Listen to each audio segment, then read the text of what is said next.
Mu ntumbero yo gushira mu ngiro itangazo ryo kuwa 9 mu kwezi kwa mbere umwaka wa 2024 rijanye n'itunganywa ry'umwimbu w'ibigori mu gice ca mbere cirima umwaka wa 2024, ubushikiranganji bw'ubudandaji gutwara abantu n'ibintu, amahinguriro n'ingenzi bufadikanije n'ubushikiranganji bw'ibidukikije, uburimyi n'ubworozi buramenyesheje abenegihugu muri rusangi ko igurwa ry'umwimbu w'ibigori bigiye gutangura ku giciro cashinzwe c'amafaranga 1,700 ku kiro.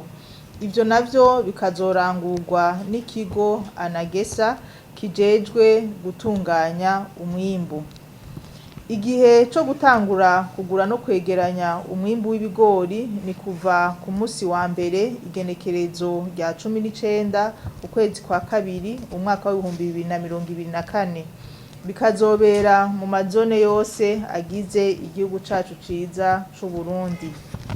Abarimyi basabwa gushora umwimbu w'intete z'ibigori zumye neza kandi zitagiramwo umucafu, kugira ngo ntihagire uwikika mu kiza ngo ashorere ikigo Anagesa ivyo atarimye. Haramenyeshejwe ibi bikurikira: ubwa mbere, umurimyi wese azoshora umwimbu wiwe azokwandikwa mu gitabo arico twita registre n'abajejwe kwakira umwimbu wo mu kigo Anagesa, kandi bisabwe ko araba neza ko ibiro bamwandikiye bihuye n'amafaranga yahawe.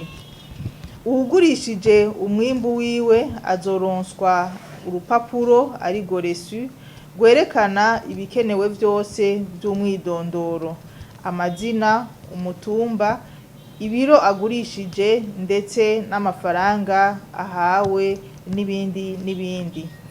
Aho gapapuro basabwa abenegihugu kukabika neza, kuko niko kazoheza kakabafasha kugura ibigori mu ba mbere mu gihe bazoba babikeneye kubigura bimaze gusubizwa ku masoko n'ikigo Anagesa.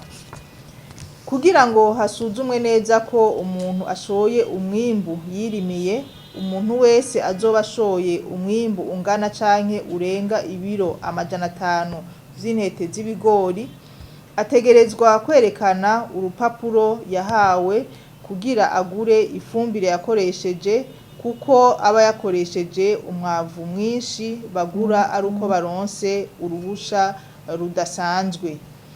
Mu gihe naho yoba yakoresheje umwavu w'ikirundi, bisabwa ko umukuru w'umutumba n'umufundi w'indimo wo ku mutumba uyo murimyi avako canke arimirako batera igikumu imbere ry'izina ryiwe mu ntumbero yo kwemeza yuko uwo murimyi akoresha umwavu w'ikirundi canke uwundi mwavu. Abo bizoboneka ko bashoye umwimbu mwinshi cane, hazokorwa isuzumwa kugira ngo hasuzumwe neza uko itongo barimyemwo ivyo bigori ringana.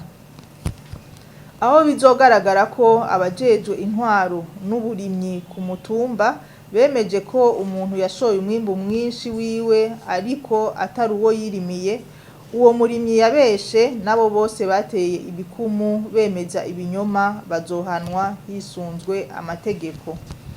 Ubushikiranganji bujejwe intwaro mu gihugu, umutekano n'iterambere rusangi busabwe gufasha nk'uko bwahora kugira ngo ico gikorwa kigende neza.